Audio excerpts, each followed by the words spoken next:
여러분들과 함께 고린도후서 4장 1절부터 6절까지의 말씀을 살펴보도록 하겠습니다.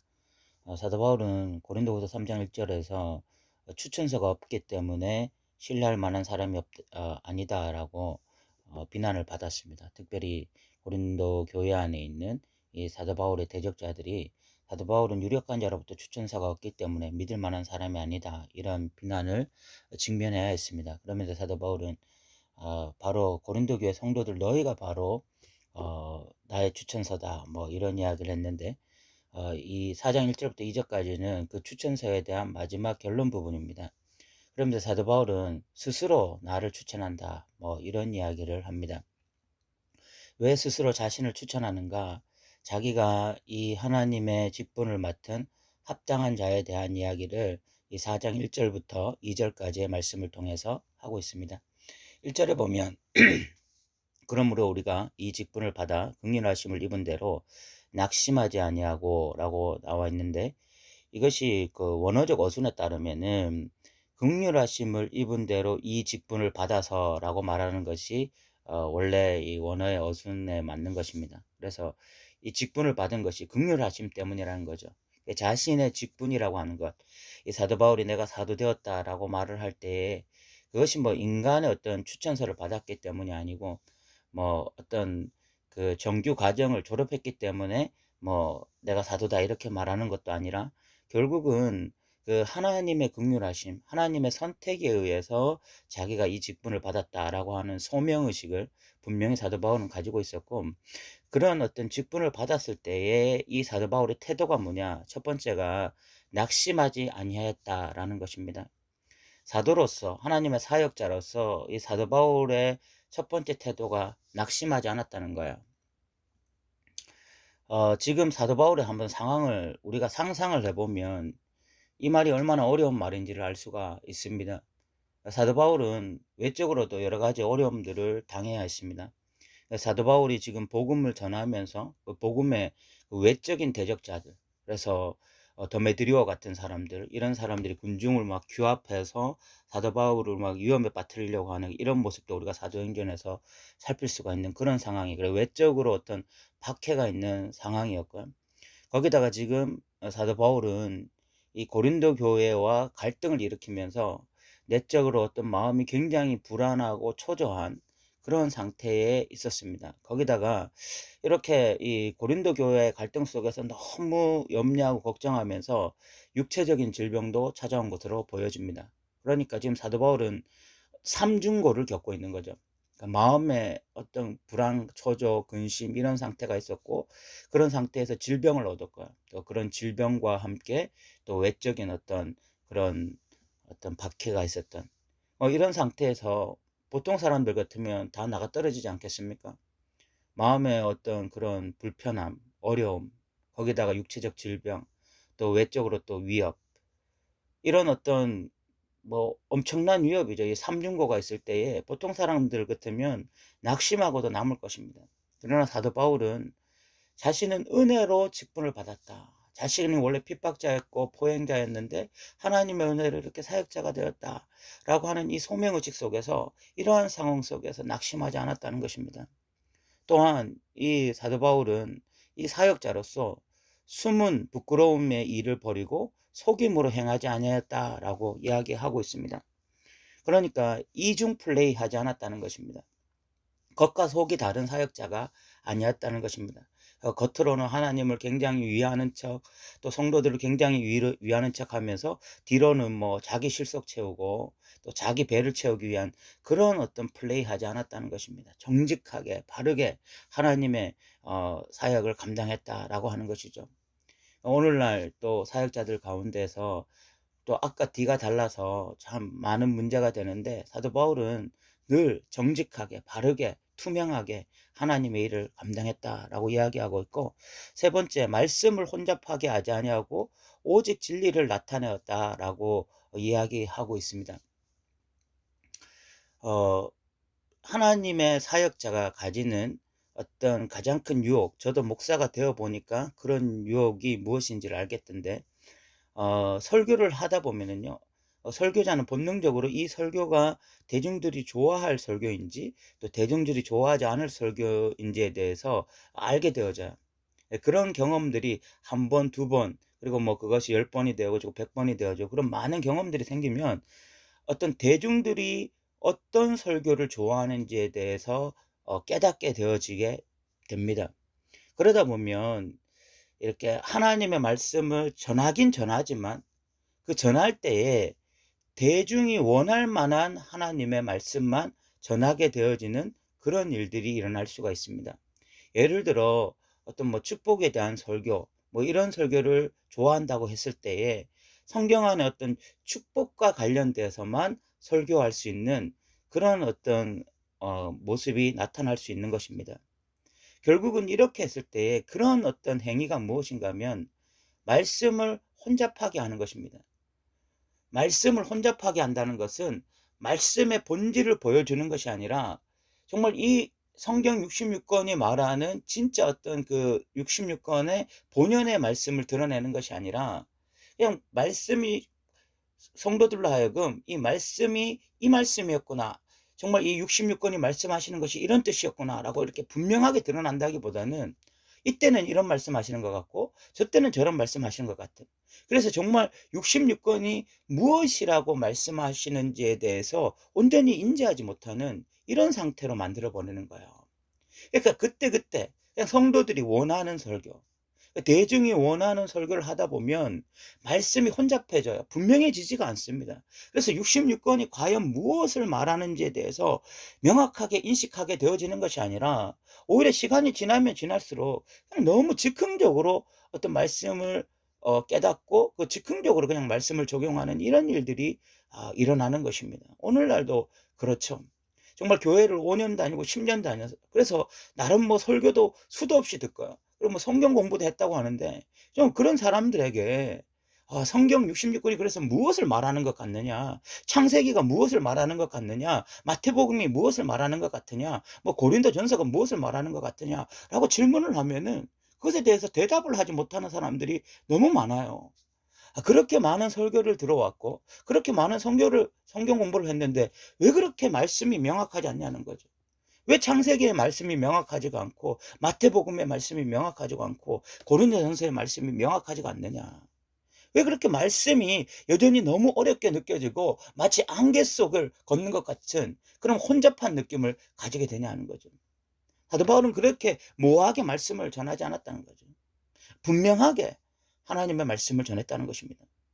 결국 사도 바울은 사역자로서 낙심하지도 않았고 이중적인 플레이, 뭐 앞과 겉이 뒤가 다른 이런 행동도 하지 않았고 또 말씀은 있는 그대로 전함으로써 나는 나 스스로를 스스로 추천한다 이렇게 말씀하고 있습니다. 사역자다운 행보를 걸어가고 있다는 것입니다. 그런데 이것은 사역자에게만 해당되는 말씀은 아닐 것입니다. 우리 모두는 예수 그리스도의 증인으로서 부름받은 자들입니다. 우리 모두는 사명자예요. 하나님이 우리를 그리스도인으로서 이 땅에 심겨둔 이유는 다 사명자이기 때문에 심겨뒀다면 우리 그리스도인들도 동일한 태도를 가지고 있어야 되는 거죠.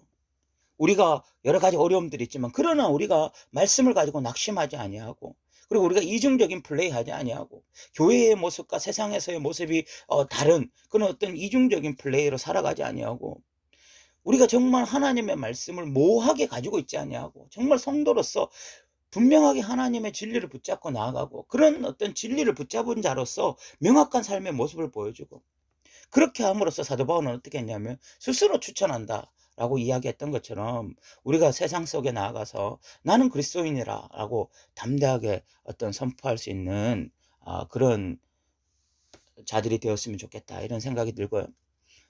사도 바울은 그럼에도 불구하고 여전히 이 복음에 대해서 잘 이해하지 못하는 자들이 있었다는 것에 대해서 인정합니다. 3절에 보면 만일 우리의 복음이 가리었다면 망하는 자들에게 가리어진 것이다 라고 이야기하고 있습니다. 사도 바울은 2장에서 내가 그리스도의 향기다 라고 말을 했는데 그 어떤 사람에게는요 상함으로부터 사망에 이르는 냄새고 저 사람에게는 생명으로부터 생명에 이르는 냄새다라고 이야기했습니다. 복음이라는 것이 마찬가지죠. 우리가 이렇게 복음을 전해보면 진리의 말씀을 전해보면 그것에 대해서 깨닫고 반응하는 자들이 있는가 하면 그것에 대해서 전혀 이해하지 못하는, 그 말씀을 전혀 이해하지 못하는 자들이 있거든요. 복음이 여전히 가려진 자들이 있는 것입니다. 마태복음 13장에 보니까 그 하나님 나라라고 하는 것은 밭에 감추인 보화다. 그 은닉성을 가지고 있다. 그래서 누구라도 발견할 수 있는 것이 아니다라고 이야기하고 있습니다. 그러면서 4절에 보면 그중에 이 세상에 믿지 아니하는 자들의 마음을, 그중에 이 세상의 신이 믿지 아니하는 자들의 마음을 혼미하게 하여 그리스도의 영광의 복음의 강체가 비치지 못하게 함이니 그리스도는 하나님의 형상이니라. 왜 사람들이 그렇게 진리를 깨닫지 못하는가? 왜 하나님 나라를 발견하지 못하는가 보면 두 가지 이유입니다. 가장 근본적인 이유는 세상에 믿지 않는 세상의 신이 바로 뒤에서 작동하고 있기 때문에. 그 세상의 신이라는 것은 사탄을 의미하죠. 사탄이 결국은 사람들의 마음을 혼미하게 하는 것입니다. 본질을, 진리를 이렇게 꿰뚫어서 바라보게 만들어주는 것이 아니라 그 사람들의 마음을 혼잡하게 해서 이 생각 저 생각에 빠지게 만들고, 그러면서 진리조차도 그냥 하나의 생각에 머물게 함으로써 진리를 붙잡게 하지 못하는 그런 일이 일어나고, 그런 사탄의 어떤 역사일 뿐만이 아니라 또한 어떤 믿지 아니하는 자들의 마음이라고 했습니다. 그래서 또 그 믿지 않는 자들, 그 사람들이 스스로 믿음을 거부한 거죠. 사탄의 역사가 있는가 하면 또 사람들이 스스로 믿지 않기로 결단하고 선택하는 바로 그 일이 일어나는 것입니다. 그러면서 어떻게 되냐면 사람들의 마음이 혼미하게 되는 거야. 그래서 그리스도의 영광의 복음의 광채가 사람들 마음에 밝히 드러나지 않는 것입니다. 사도 바울도 그랬죠. 사도 바울이 예수를 알기 전까지 그는 예수 믿는 자들을 잡아 죽이려고 다메섹으로 가고 있다가, 그러나 그 다메섹 도상에서 예수 그리스도의 그 영광의 복음의 광채를 발견했습니다. 예수 그리스도의 그 광채를 발견하고 나서 그의 전 인생이 달라지게 되었습니다. 그 전에 가지고 있던 생각, 가치관, 태도, 목적, 삶의 방향, 목적, 이런 모든 것들이 완전히 180도 바뀌게 되었습니다. 가려져 있다는 것이 분명하게 드러나게 되었습니다. 그러면서 사도 바울은 빌립보서에 보면 내가 예수를 아는 지식이 가장 고상하기 때문에 다른 것들을 배설물로 여긴다라고 고백한 것입니다. 그러나 여전히 사도 바울의 옛 사람의 사도 바울처럼 지금도 복음을 모르고 예수 그리스도의 영광의 복음의 강체를 발견하지 못한 자들, 그러면서 세상의 어떤 그 영광의 광채가 아니라 그냥 조그만 그 광채에 눈이 멀어서 세상 것이 전부인 줄 알고 달려가는 많은 사람들이 있다는 것을 사도 바울은 지금 말하고 있는 것이죠. 그러면서 사도 바울은 5절에 보면 우리는 우리를 전파하는 것이 아니라, 다른 거짓 선지자들은 자꾸만 예수를 말하는 것 같고 성경을 말하는 것 같고 율법을 말하는 것 같지만 실질적으로는 본인들을 이야기하거든요. 본인 자랑을 하는 것이거든요. 그러나 사도 바울은 우리는 우리를 전파하는 것이 아니라 오직 예수 그리스도의 주되신 것과 또 예수를 위하여 우리가 너희의 종된 것을 전파합니다. 사도 바울이 전파한 것은 예수님이 우리의 주님이시다, 주인이시다라는 것을 전파했다는 것입니다. 결국 이 말씀은 하나님 나라죠. 우리가 나중에 또 이것에 대해서 좀 더 이야기할 시간이 있었으면 좋겠는데, 결국은 복음이라고 하는 것은 하나님 나라입니다.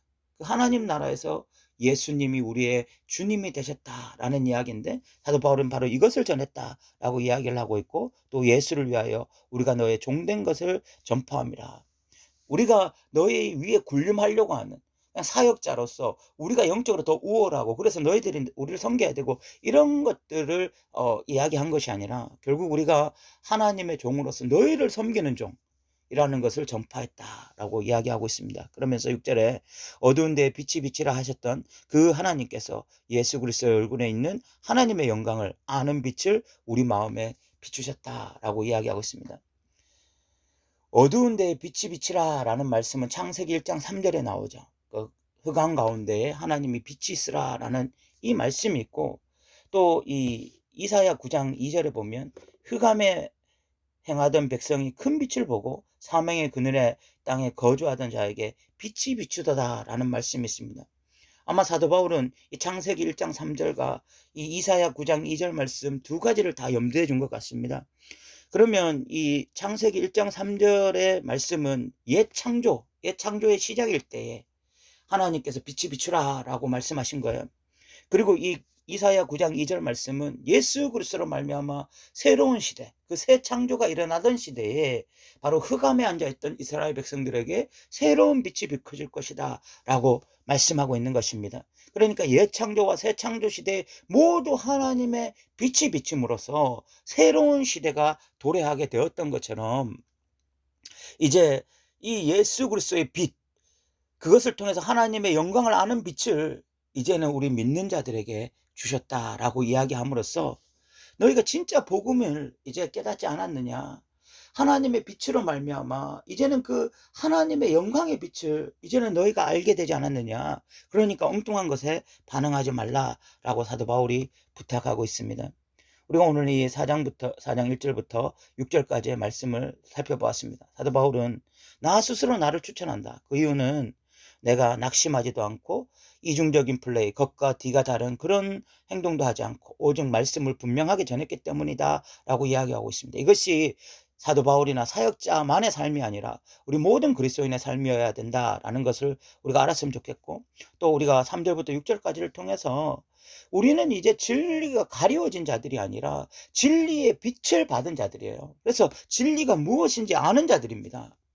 그렇다면 우리가 세상의 영광을 찬양할 것이 아니라 그리스도의 영광의 복음의 강체를 자랑하며 살아가는 것이 마땅한 바가 아니겠습니까? 우리 더 누린 교회 성도들은 정말 이 마지막 시대에 이 진리의 빛의 속에서 정말 그리스도의 영광의 진리를 자랑하며 영광의 복음의 강체를 자랑하며 살아가는 저와 여러분 되셨으면 좋겠습니다. 들어주셔서 감사합니다.